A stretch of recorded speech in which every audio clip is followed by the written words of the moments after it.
everybody, welcome back to another My Damn Toys video. Tonight I have your Night 2 review of WrestleMania 36. The first time ever WrestleMania is on a two-night weekend basis here. Last night was obviously night number 1 on Saturday, and then tonight we had night number 2 here on Sunday. And I could honestly see this being a trend for future WrestleManias, man. I actually thought that splitting it up into 2 separate nights is a genius idea. Maybe you could go NXT on Friday, WrestleMania Night 1 on Saturday, WrestleMania Night 2 on Sunday. This allows for, both the Royal Rumble winner can actually main event the show like they're supposed to do on either Night 1 or Night 2. Doesn't matter. The shows are just a lot easier to sit through. I don't know about you guys, but it felt refreshing last night not to just sit there for hours upon hours. I think it was right around like 2-3 hours. I think it was like 2.5-3 hours long for Night 1, and I thought it was just refreshing, man. It just felt great. I will say, though, that most of the matches, majority of the matches, I think there were 8 matches. 5 out of the 8 were not good. I would say that there were only 3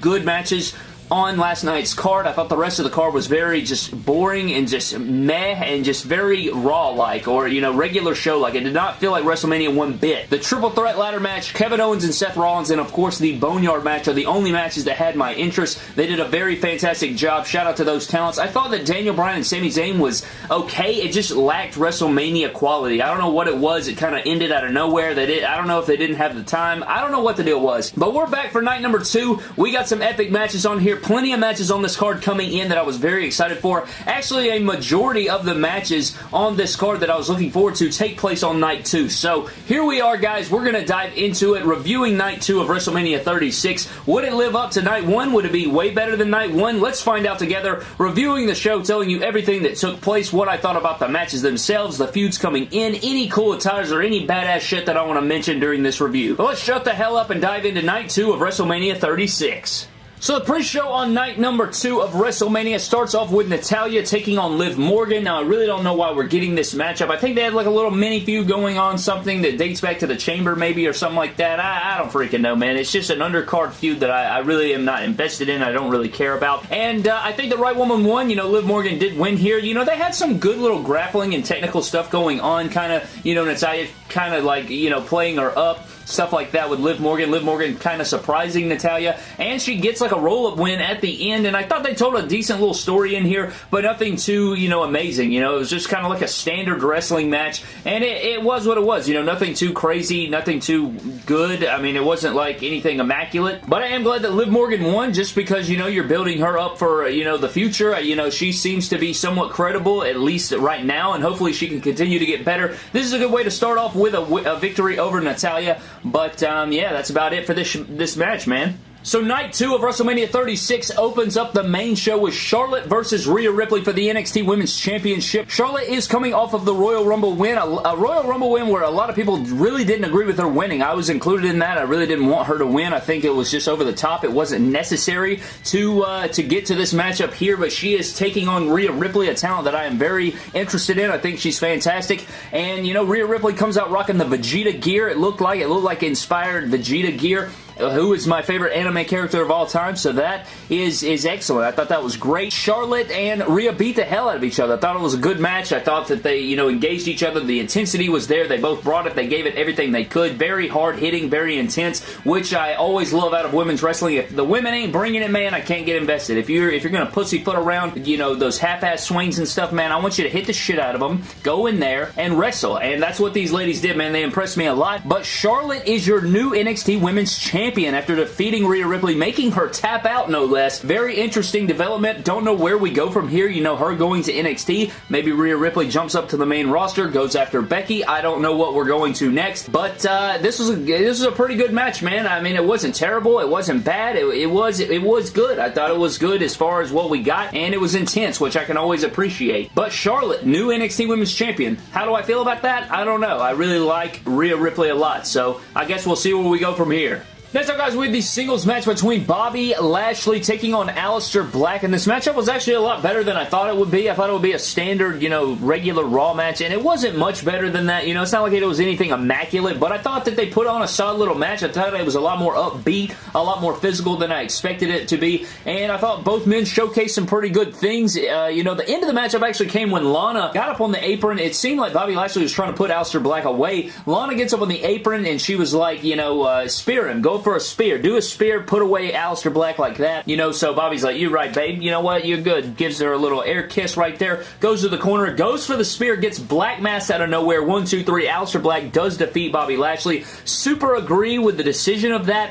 However, you know, coming into this matchup, I did not expect this matchup. You know, I didn't want this matchup. I thought it was super random coming in. You know, no storyline built off of this. It was literally just taking two random guys, throwing them together and saying, go out there and have a match just because we want to fill up this card even more than we need to. But, you know, it's somewhat delivered. You know, I'm not going to sit here and say it was the greatest match ever. You know, it wasn't ridiculously good. It may not have even been good, you know, but it wasn't bad. And I actually found myself engaged in it, waiting to see what happens next. So, you know, I guess that gets some football points right there. But Alistair Black does defeat Trashley, and I agree with that sentiment very much so.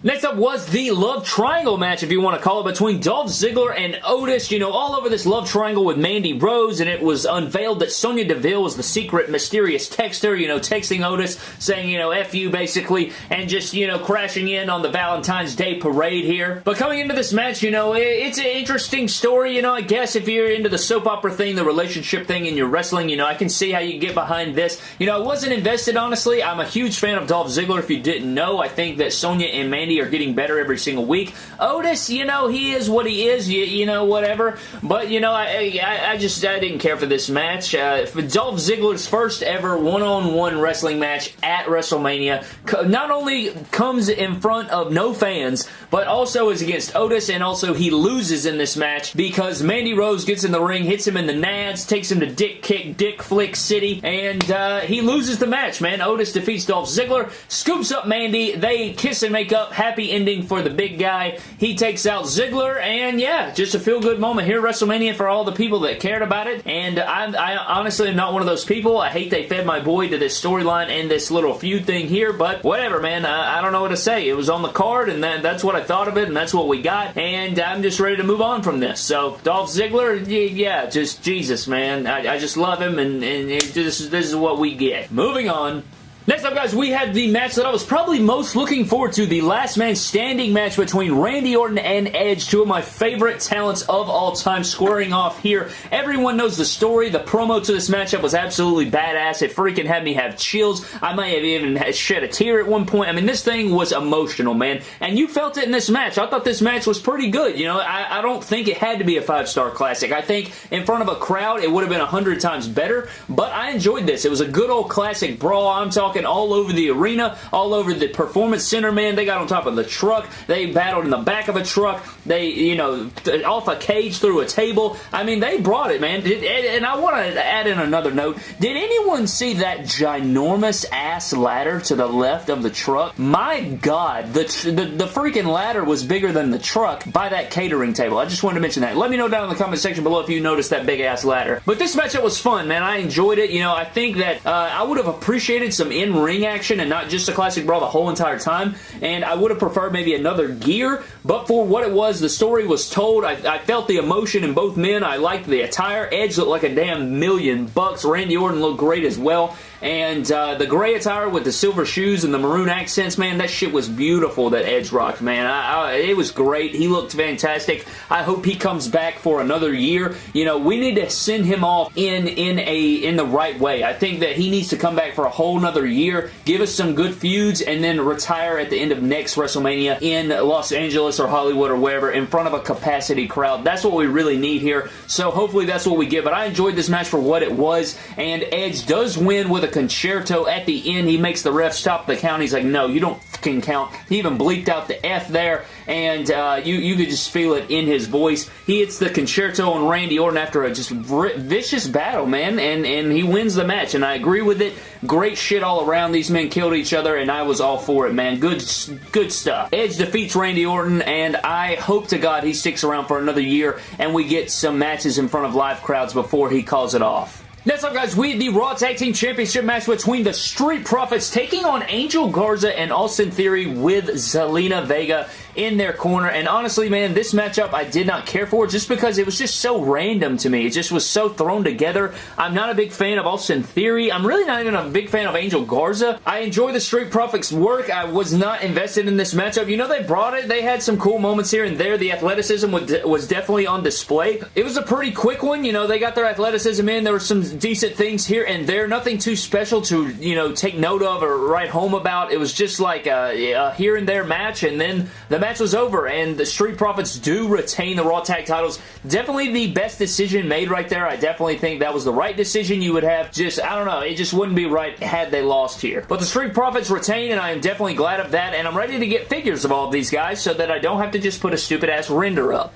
Next up, guys, was the Fatal 5-Way SmackDown Women's Championship match between Bayley, Sasha Banks, Lacey Evans, Naomi, and Tamina. Really don't know why we had this Fatal 5-Way. You know, Paige just comes out and announces it. Very dumb, very weird. Just like a lot of matches on WrestleMania's entire card this year. Just a bunch of randomness and things thrown together. But, you know, I would have rather preferred Bayley versus Sasha one-on-one, the match that we've been waiting on forever now. The feud that we've been waiting on forever now to play out on TV for the SmackDown Women's Championship. Didn't play out here. You know, Tamina, they booked her to look like damn Superman out here, man. She took like 8 finishers, 8 signature moves right in a row to eliminate her. Everyone pinned her at once. My God, I didn't know that she was the Braun Strowman or the Brock Lesnar of the division, but now I'm glad that I know that. You know, there were some cool little things back and forth here, but this match did nothing for me. I thought for a second, for sure, I thought Lacey Evans was going to win the SmackDown Women's Championship. That did not take place, thank God. Sasha Banks gets eliminated by the women's right by Lacey Evans, and then comes back and helps Bayley to retain the championship. So maybe we are getting Sasha and Bayley moving forward for the title.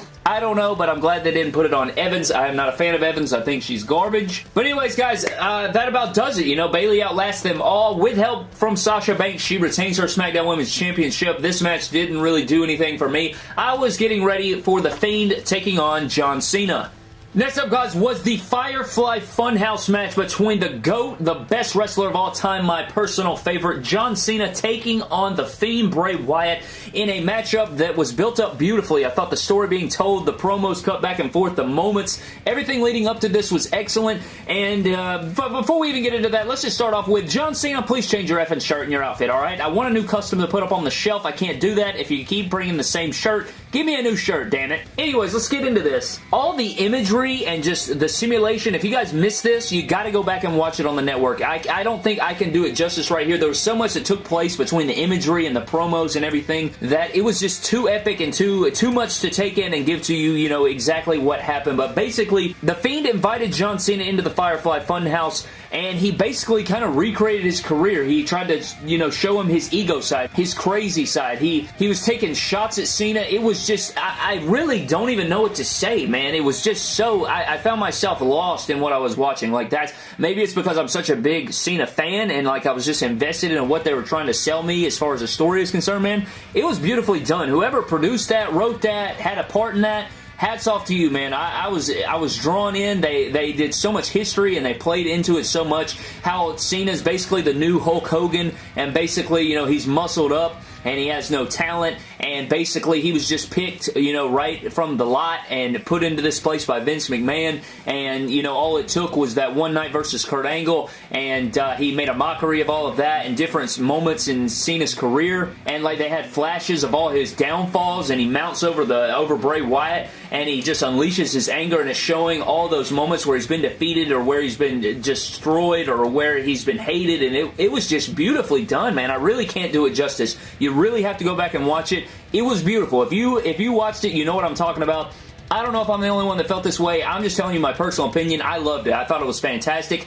But ultimately, The Fiend locks in the mandible claw on Cena and defeats him. And I don't know, like, it looked like we're going to get a heel Cena. I don't know what the plan is, but my God, I am invested into this shit. I'm ready to go, man. That was freaking great. I loved every second of it. If you missed it, you got to go back and watch it so you know what I'm talking about. But it was very cinematic. It was a lot of editing, a lot of, you know, sort of like Taker and AJ Styles, not cinematic like WWE films on location. It was different. It was more of like in an arena setting, and it was, you know, pre-taped and edited up. Very well done by everyone involved. I appreciated it. I loved it.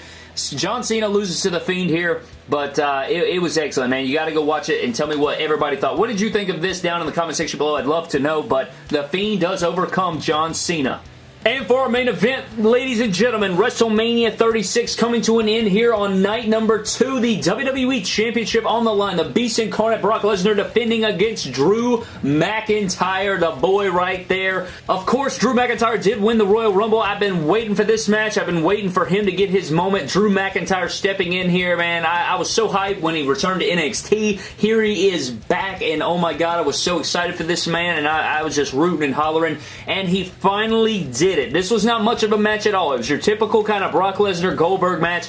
We spammed finishers, you know, for a minute there. I thought he was going to lose. He took 3 or 4 F5s. It took 3 or 4 Claymore kicks to Brock Lesnar, but he finally put him down. You didn't miss anything if you missed the match, but if you want to go see Drew McIntyre finally win the WWE Championship atop the mountain, the chosen one, he climbs up the top and he wins, dethrones Brock Lesnar, and we have a new WWE Champion in Drew McIntyre, and I'm so happy for the man. I know how much this means to him. I wish it was in front of a capacity crowd. He totally deserves it. This was excellent, beautiful. I mean, as far as moments, the match was nothing, but I'm so happy for Drew for the mountain that he had to climb. He fell off, you know, at a young age. He was the chosen one, dubbed the chosen one by Vince McMahon himself. Never won a world title, and then he gets in, you know, he gets lost in the shuffle, falls off, and then he leaves. He gets better, he grows, he gets bigger, he works, he climbs back, comes back to NXT, becomes NXT champion, goes to the main roster, overcomes the odds, wins the Rumble, and becomes WWE champion. What an epic story. What a beautiful look, man. I freaking appreciated this so very much. It was beautiful, man. It was beautiful. I enjoyed it. It was great. Drew McIntyre is finally atop, and WrestleMania 36 come to a close, and I gotta say, honestly, I think Night 1 was better than Night 2. You know, you had your moments here and there, not specifically on Night 2. You know, I appreciated, you know, the match with Randy Orton and Edge. I appreciated the moments. I loved the John Cena Fiend type deal, even though it wasn't much of a match. I loved the story they told and everything like that, but overall, Night 1 was much better, and as a whole, I do not think WrestleMania 36 was very good. I will say that right now. I want to know your thoughts down in the comment section below. Just a lot of Raw-like matches, a lot of just nothingness, even though we had some cool moments and a few good matches here and there. But I'm very happy for Drew McIntyre. I thought that was excellent. What a way to cap off a 2-night weekend here. Again, I think this is going to be the formula moving forward. I think that we will get a 2-night Mania from here on out. I cannot wait for the crowds to come back. I cannot wait for just life to go back to normal, and I hope that we can get there very soon. Everybody do their part. Everybody do your job so that we can get back to normalcy and we can get these epic moments in front of live crowds and we can continue enjoying professional wrestling together. But that is going to do it for my WrestleMania 36 Night 2 review. If you missed Part 1, definitely go check that out from last night. But I'm getting the hell out of here, man. I enjoyed moments of it here and there. It helped me distract from the fact of everything going on in the world, and I guess that does its job, right? But thank you guys for watching. Subscribe to the channel. Follow me on Instagram and Twitter at MyDamnToys. Let me know what you thought of WrestleMania 36 Night 1 and 2 down in the comment section below. What do you think of the new champions? What did you think of the matches and everything like that? Let me know down below, and I will see you guys in the next video. Thank you.